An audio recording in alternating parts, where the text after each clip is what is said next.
આજની ધર્મકથા. પ્રણામ.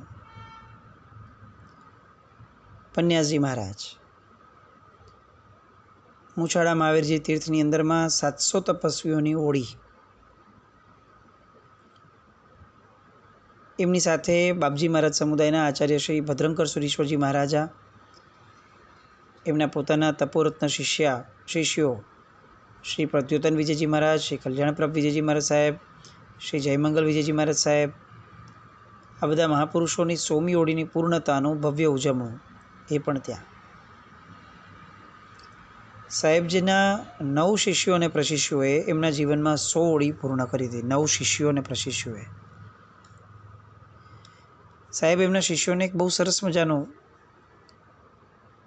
પ્રેરણાનું પાન કરાવતા કે તમે જ્યારે પણ ઓળીનું પારણું કરો ને ત્યારે સૌ પ્રથમ પ્યાલો જે પારણાનો પીઓ એ કેવો પીવાનો? તો કે આજથી 220 વર્ષ પહેલાં દેવચંદ્રજી મહારાજે જે પ્યાલો પીધેલો ને એવો પ્યાલો પીવાનો. એ એમની 24મીના પદમાં ગાતા હતા કે મનમોહન જીનવરજી મુજને અનુભવ પ્યાલો દીધો રે, પૂર્ણાનંદ અક્ષય અવિચલ રસ, ભક્તિ પવિત્ર થઈ પીધો રે.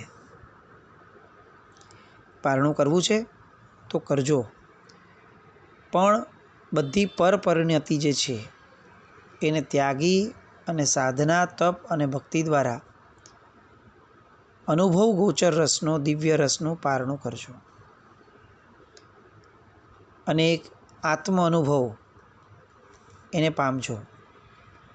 આવી રીતે પોતાના શિષ્યોને પાનો ચડાવે કે આ તપ શેની માટે છે અને પારણાઓ કઈ રીતે કરાય.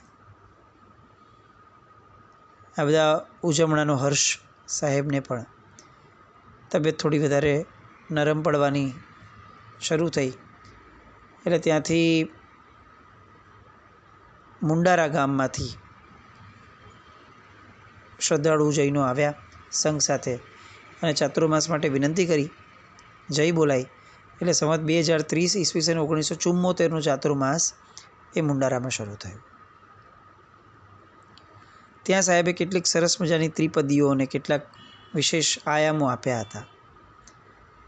નમો અરિહંતાણમ પદને મુખ્ય બનાવી અને જો જાપ થાય તો તે કર્મ નિર્જરા માટે સહાયક બને છે. નમો પદની અંદરમાં દુષ્કૃતગ્રહ, સુકૃત અનુમોદન અને શરણગમન એ ત્રણેયનો સંગ્રહ થઈ જાય છે. એટલે જેવું નમો બોલીએ એટલે પાપનો અનુબંધ ટળે અને પુણ્યનો અનુબંધ પડે. મનની અંદરમાં નિર્ભયતા પ્રાપ્ત કરવી હોય તો નમો અરિહંતાણમ પદનો જાપ કરવો. નવકારની ધૂનને મનમાં સતત ચાલુ રાખવાની. સંતિકરમનો જે મૂળ મંત્ર છે એ પણ ગણવો. જન્માવસ્થા, રાજ્યાવસ્થા અને છદ્મસ્થ અવસ્થા, આ બધી અવસ્થા દ્વારા પ્રભુનું પિંડસ્થ ધ્યાન કરવું. એ પછીથી પદસ્થ ધ્યાન આવે તો એની માટે પ્રભુનું નામ, મંત્ર, સ્નાત્ર આદિ આલંબનોને ધરવા. એ પછી આવશે રૂપસ્થ ધ્યાન. એની માટે સમવસરણ અને અષ્ટપ્રતિહાર્યનું આલંબન લેવું. અને અંતે આવશે રૂપાતીત ધ્યાન, જેમાં પ્રભુના ગુણોના ચિંતનથી શક્ય બને એટલો આત્મા એ પ્રસન્ન થાય એવી રીતે એકાગ્ર ચિત્તે આ બધાથી ચિત્તને ભાવિત કરવું, જેના કારણે ચિત્ત જે છે એ ઉપશમ ભાવની અંદરમાં સ્થિર રહેશે. સાહેબે એ સમયે આચાર્ય સિંહ તિલક સુરીશ્વરજી મહારાજ સાહેબ રચિત પરમેષ્ઠી વિદ્યા મંત્ર કલ્પ એ જે દર્શાવ્યું છે એમાં વર્ણ માતૃકાનું ધ્યાન 7 ચક્રની અંદરમાં, શરીરના 7 ચક્રની અંદરમાં વર્ણ માતૃકાનું ધ્યાન કરાવવાનું સાહેબે આખું શીખવાડ્યું. આ બધી જે પ્રક્રિયાઓ છે આપણને સાહજિક રીતે પ્રશ્ન થશે કે આ એક્ઝેક્ટલી શું છે? સંતિક્રમનો મૂળ મંત્ર શું? આ વર્ણ માતૃકાનું ધ્યાન એટલે શું? અને અલગ અલગ આકૃતિઓ સાથે સાહેબ સિદ્ધચક્ર, યંત્રાદ્રિરાજનું ધ્યાન કરાવતા હતા. આ બધા આયામોને છે ને બહુ સામાન્યથી સમજવા કરતાં એને ઊંડાણમાં સ્પર્શવા માટે સાહેબની પુસ્તિકાઓ, મીમાંસા, નવકારના ચિંતનની, આ બધી જે પુસ્તિકાઓ જે મુખ્યતયા છે પન્યાસજી મહારાજની, એ પુસ્તિકાઓને રિફર કરવી. એની અંદર આવા આયામો, એના ઊંડાણો, એની પ્રક્રિયાઓ, એના વિધિ વિધાનો, આ બધું બહુ જ સરસ રીતે સાહેબે ખાસ મૂક્યું છે.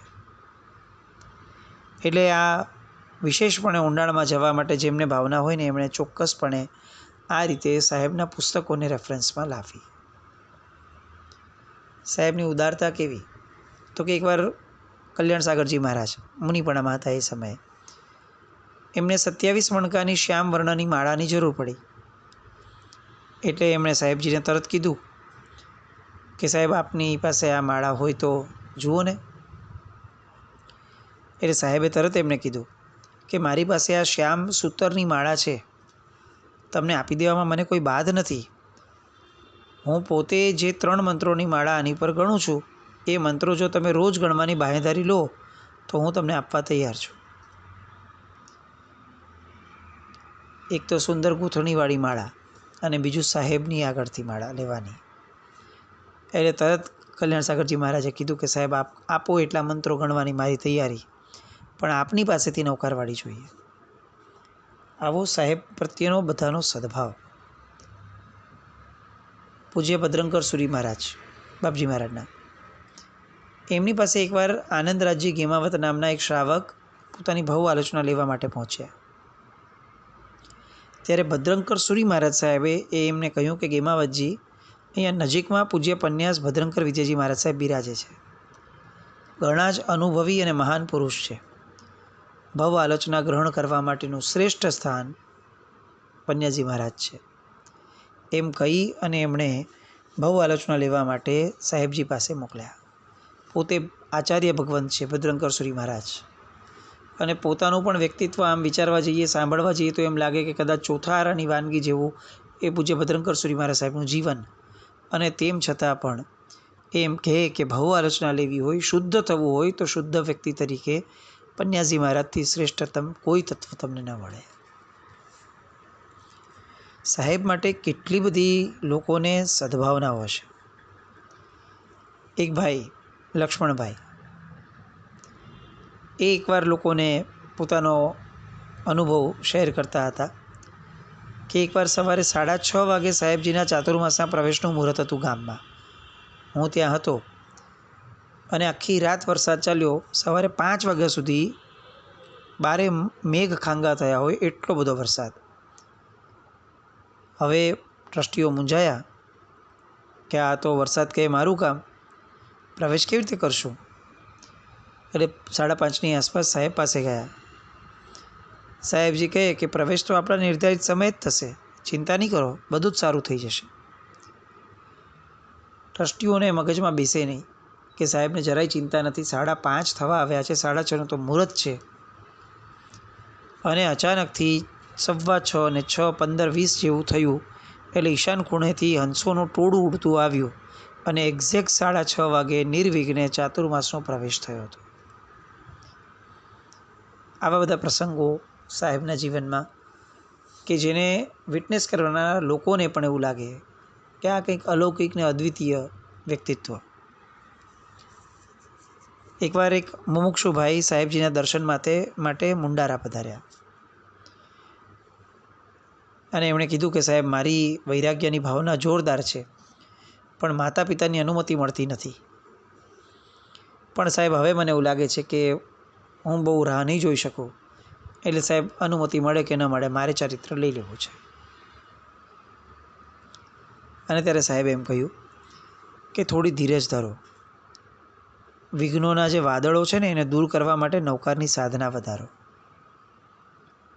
તમે જે વાત કરો છો તો હું તમને પ્રશ્ન પૂછું છું કે માતા પિતા તો લૌકિક મહા ઉપકારી છે, એમની આજ્ઞા ઉલ્લંઘીને ચારિત્ર્ય ધર્મની સફળતા કઈ રીતે પ્રાપ્ત કરશો? પેલા ભાઈ વિચારતા થઈ ગયા.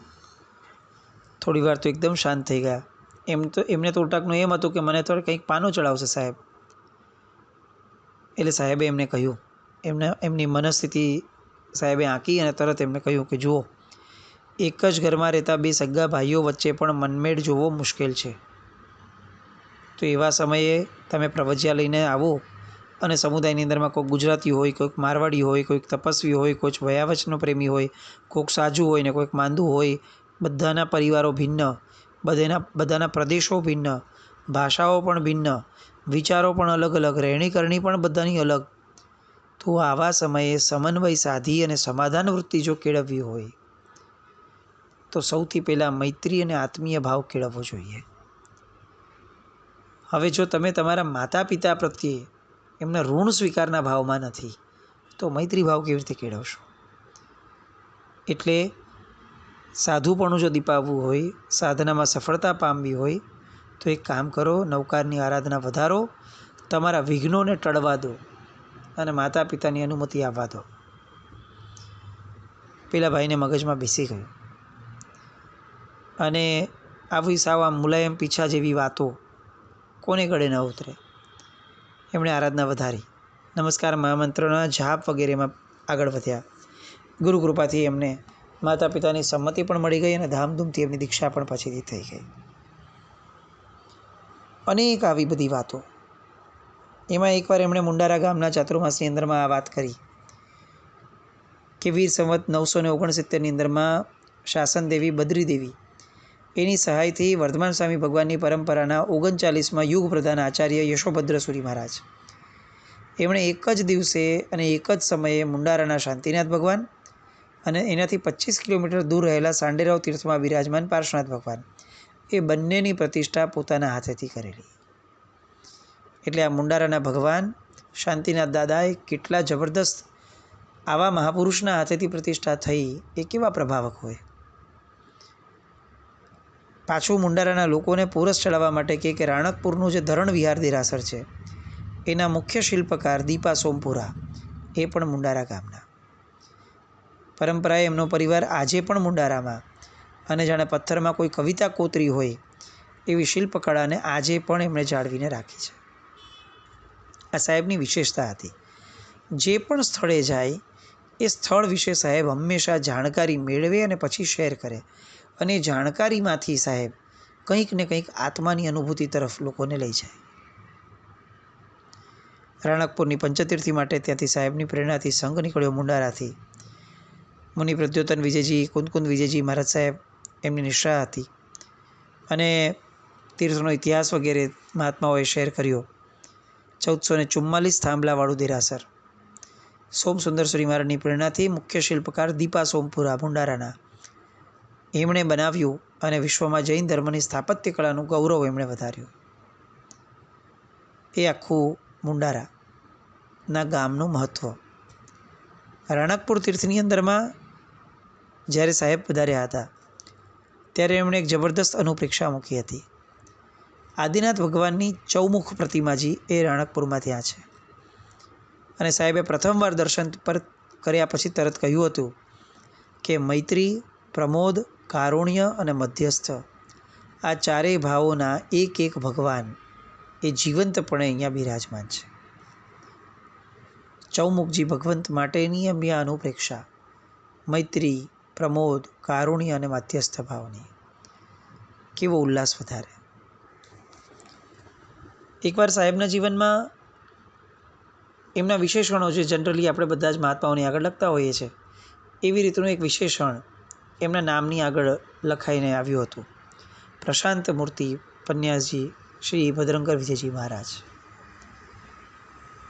ઉપદાનની બેડામાં ઉપદાન થવાના હતા એનું કાચું લખાણ હતું. આ સાહેબના હાથમાં આવ્યું અને તરત જ સાહેબે એ પ્રશાંત મૂર્તિ શબ્દ ઉપર છેકો મારી અને તરત એમણે કહ્યું કે મુનિ તો પ્રશાંત જ હોય, એ કંઈ વિશેષણ નથી, એ એની સામાન્ય પદવી છે, એનો સામાન્ય સ્વભાવ છે. જે પ્રશાંત ન હોય એ મુનિ કેવી રીતે હોય? એક એક આવા ગુણો સાહેબના. અને એના કારણે એકવાર મેજિસ્ટ્રેટ ગોરધનચંદજી ભંડારી એમણે એક ગુનામાં પકડાયેલા માણસને આવો આયામ આપ્યો હતો કે તારે શાંત થવું છે, તારો આટલા ગુસ્સાના કારણે તું જે આખા ગુનાઓ કરે છે ને, તારે શાંત થવું છે તો એક કામ કરજા. આ ફલાણા ગામની અંદરમાં આ જૈન મુનિ આવી રીતે પન્યાસજી મહારાજ, ભદ્રંકર વિજયજી મહારાજ સાહેબ બિરાજમાન છે. બધું જ કામ ધંધો છોડી અને બધું જ મૂકી અને ફક્ત એમની સામે બેસી જા, તને પરમ પ્રશાંતિનો અનુભવ થયા વિના રહેશે નહીં. અજૈન મેજિસ્ટ્રેટોના મનમાં પણ સાહેબના પ્રત્યેનો કેટલો ગજબનો ભાવ હશે. ગુનાની સજા રૂપે જે આપવાનું હતું એની જગ્યાએ પન્યાજી મહારાજની સામે બેસવાનો ફરમાન આપે. આવા પન્યાજી મહારાજ સાહેબની એક એક વાતો એ બહુ સરસ ત્યાં કહેતા કે દુઃખને અપાતી આમંત્રણ પત્રિકા એટલે પાપ. તમે જેવું પાપ કરો એટલે સૌથી પહેલાં તમે ભયને પામો અને એનાથી લોકમાં પણ અપકીર્તિ થાય એ અલગથી. મોટા માટે ઘણા ભાગે મોટા પાપ ગુપ્ત કરવામાં આવતા હતા, પણ પાપ કરનારને ખબર નથી હોતી કે તું જે પાપ કરી રહ્યો છે ને એ તારા પાપને જોનારા અનંત સિદ્ધ ભગવંતો ઉપર બેઠા છે. જો સિદ્ધ પ્રત્યેના અસ્તિત્વની તો તને શ્રદ્ધા હોય તો તું આવી રીતે ગુપ્ત પાપ કરે. કોઈ મને જોઈ ન જાય એ ભયથી જ્યારે આપણે છડેચોક પાપ નથી કરતા ત્યારે આપણે એવું વિચારવું જોઈએ કે સિદ્ધની સાક્ષીએ પાપ કઈ રીતે થઈ શકે. દરેકે દરેક પાપ કરતા વખતે વિચારવાનું કે અનંત સિદ્ધ ભગવંતો મને જોઈ રહ્યા છે, એમની દૃષ્ટિમાં મારાથી આ પાપ કઈ રીતે શક્ય બને. આવી અનેકવિધ વાતો. અને આ બધી વાતોની સાથે સાથે 2031 આવ્યું, એવું અનોખું વર્ષ કે જે વર્ષે બે અદ્ભુત યોગીઓને ભેગા રાખ્યા સળંગ 2 ચાતુર્માસ સુધી. ઓળી હતી રાતા મહાવીરજી તીર્થની અંદરમાં, અને ત્યાં બહુ જ મોટા ગજાના સાધક એવા પરમ પૂજ્ય આચાર્ય ભગવંત શ્રીમદ વિજય કલાપૂર્ણસુરીશ્વરજી મહારાજા, એમને પણ પન્યાજી મહારાજની સાથે ઓળી માટેનું આમંત્રણ જયચંદજી દેવીચંદજી બેડાવાળા પરિવાર તરફથી મળ્યું. સાહેબે સ્વીકાર્યું. પન્યાજી મહારાજ એમની માટે કલાપૂર્ણેશ્વરી મહારાજ સાહેબને કેવો સદભાવ હતો એ બધી વાતો જ્યારે આગળ આવશે ને ત્યારે આપણને ખરેખર એવું લાગશે કે આ કેવું ગજબનું બંને મહાત્માઓનું કોમ્બિનેશન હતું. એમને એટલું બધું આકર્ષણ કે એ લોકો ફાગણ મહિનામાં છરીપાલિત સંઘમાં દહેગામ, પ્રાંતિજ અને હિંમતનગર વગેરે જગ્યા માટે 7 દિવસ ઈડર પહોંચેલા. હિંમતનગરના સંઘની ચોમાસાની આગ્રહભરી વિનંતી હતી, પણ કલાપૂર્ણેશ્વરી મહારાજ સાહેબે એક વાત સાંભળીને એમણે સ્પષ્ટપણે વિનંતી કરનાર આવનાર સંઘને કહી દીધું, મારા મનમાં અત્યારે તો રાજસ્થાનમાં બિરાજમાન પન્યાજી મહારાજ પાસે પહોંચવાની જ લગ્ની લાગેલી છે. હું બીજે કોઈ જ જગ્યાએ કંઈ જ વિચારી શકું એમ નથી. અને ગજબનો ચૈત્ર મહિનાનો એ તડકો અને એમાં પોશીના રોયડા વગેરે ડુંગરાઓને ખૂંદતા ખૂંદતા સૂકી નદીની તપતી રેતીનો અનુભવ મેળવતા મેળવતા રાતા મહાવીરજી સુધી સાહેબ પહોંચ્યા. અને પહોંચ્યા ત્યારે લીમડાના ઘનઘોર વૃક્ષની નીચે ઓટલા ઉપર પન્યાજી મહારાજ બેઠા, અને એમને જોઈને એમના મને જે ઠંડક અનુભવી અને તરત જ એમના પગમાં પડી અને સાહેબ એમને કહ્યું, સાહેબ આપની પાસેથી કંઈક મેળવવા આવ્યો છું, આપનું સાનિધ્ય માણવા આવ્યો છું. પોતે આચાર્ય છે, પણ એમને જોનાર દરેકે દરેક વ્યક્તિઓએ હંમેશા આ વસ્તુને અનુભવી અને જોઈ છે, વિટનેસ કરી છે કે જેવા પન્યાજી મહારાજ આવે એટલે આચાર્ય ભગવંત પોતાની જગ્યા પરથી ઊભા થઈ જતા. એ જ્યારે વાંચના લેતા ને ત્યારે પન્યાજી મહારાજને પાટ ઉપર બેસાડતા અને પોતે નીચે આસન પાથરીને બેસતા. પોતે આચાર્ય છે, અને તેમ છતાં પણ પન્યાજી મહારાજ સાધના ગુરુ હતા, અને સાધના ગુરુ માટેનો જે એમનો અહોભાવ, એમની આંખમાંથી જે છલકાય, એમના અંગે અંગમાંથી જે છલકાય, એ જેણે પણ જોયું છે એને કદાચ પોતાની જાત એટલી બધી બળભાગી લાગે કે જીવનની શ્રેષ્ઠતમ આરાધના એ ફક્ત આ દર્શન ગણી શકાય. આવી જબરદસ્ત કલાપૂર્ણેશ્વરી મહારાજ સાહેબની સાથેની એમની એ બધી વાતો, જેમાં સાહેબ હંમેશા આવું કહેતા કે જાપ છોડવા કે ચાલુ રાખવા, આવો પ્રશ્ન કલાપૂર્ણેશ્વરી મહારાજ સાહેબે કર્યો. અને તરત જ પન્યાજી મહારાજે એમને કીધું, જપાત સિદ્ધિ જપાત સિદ્ધિ જપાત સિદ્ધિ ન સંશય. જાપથી જ સિદ્ધિ છે, એમાં કોઈ સંશય નથી. પુરુષાર્થ ચાલુ રાખો, એક દિવસ અવશ્ય તમારા જાપ સિદ્ધ થશે. કેટલીક વાર પન્યાજી મહારાજ પાસે કેટલાક લોકો નવકાર મહામંત્ર વગેરે જે લઈ ગયા હોય એ ઋણ સ્વીકાર રૂપે નવકાર મંત્રની તસવીરો રાખે અને સાથે પન્યાજી મહારાજનો ફોટો લગાડી અને જેમને સાધના કરી હોય એ લોકોને આપતા.